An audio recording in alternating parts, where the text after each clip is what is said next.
Kak Maria, bicara soal perawatan, keseringan suka perawat bagian tubuh yang mana sih dan apa untuk treatmentnya? Kalau aku perawatan itu dari luar sampai dalam. Kalau dalam kan kalian nggak mungkin lihat, tapi aku yang merasakan. Dan juga untuk luar udah pastilah kayak kulit, terus juga rambut, sampai ke kayak warna kulit biar lebih cerah, lebih glowing seperti apa.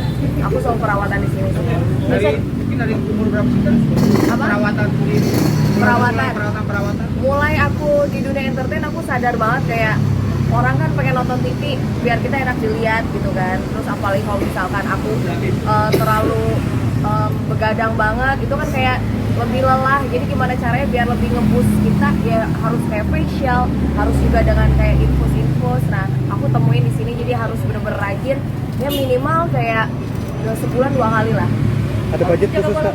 Apa? Ada budget khusus untuk perawatan sebulan Kalau berapa? kamu budgetin susah, karena ini kan aku ibaratnya investasi kan. Kamu investasi ke badan kamu, ibaratnya kamu keluar 1.000 untuk dapat 10.000 gitu. Kalau misalkan untuk diri kita sendiri dan bisa menghasilkan, ngapain dibudgetin? Ada perawatan juga. Apa? Botox pasti ada, kan melawan umur ya, biar potong umur gitu kan. Udah pasti ada, apalagi kan aku ekspresif banget kan, kayak harus ketawa, harus sedih misalkan kayak gitu. Itu kan kerutan pasti ada. Tapi kayak kalian tuh di sini aku udah gak ada kerutan, karena aku rajin ngelakuin itu. Itu udah pasti sih.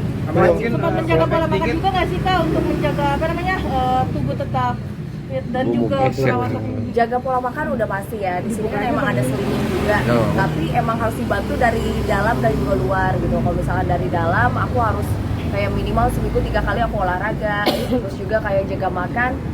Aku kan nggak makan nasi putih udah hampir 8 tahun. Terus kayak nggak kurangin lah makanan kayak berlemak, gorengan kayak gitu.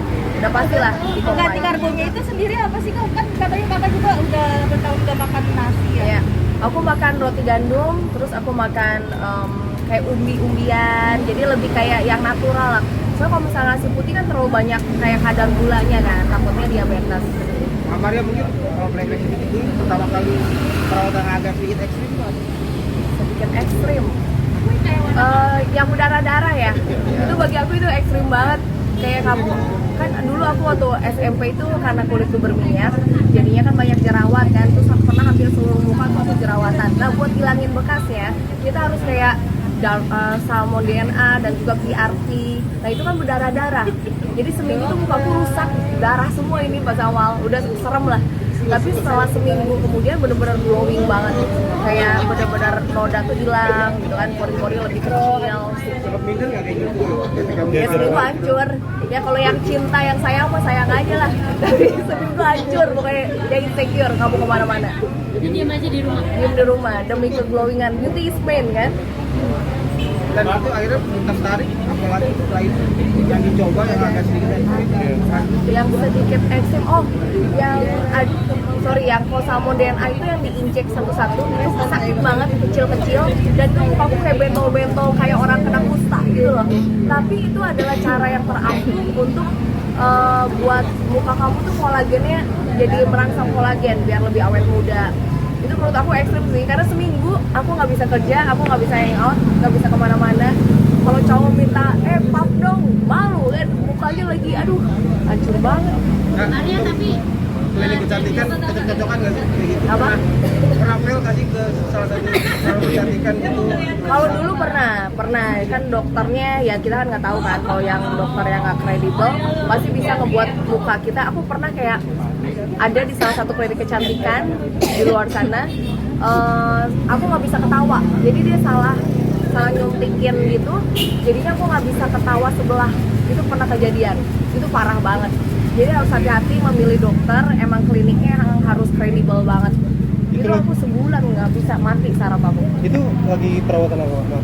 Itu aku lagi perawatan waktu itu kalau nggak salah, kan aku ada dalam ya smile line aku, dia cuma kayak diisi sedikit gitu filler. Nah diisi sedikit tapi dia kena ke saraf aku, jadi aku nggak bisa ketawa, bener-bener kayak ada semut jalan. Itu harus ke dokter saraf sebulan. Aku pikir aku cacat kan, makanya buat teman-teman semua harus hati-hati milih dokter, walaupun waktu itu kliniknya padahal ternama, tapi ternyata dokter pun pengaruh. Maria dari semua perawatan yang kamu jalani, ada nggak sih dari bagian tubuh kamu yang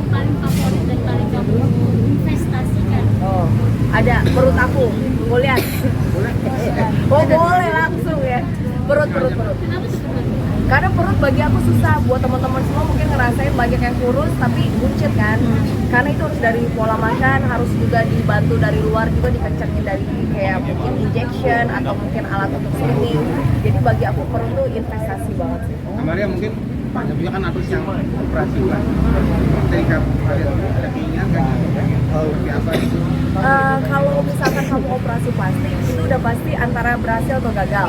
Nah kalau kamu treatment kecantikan kayak gini, kamu kalau misalkan nggak suka kamu bisa hilangin. Let's say filler, aku nggak suka nih fillernya misalkan terlalu berlebihan di bibir, let's say, kamu bisa hilangin. Tapi kalau misalkan kamu operasi bibir, itu kalau kamu gagal ya udah terima nasib aja.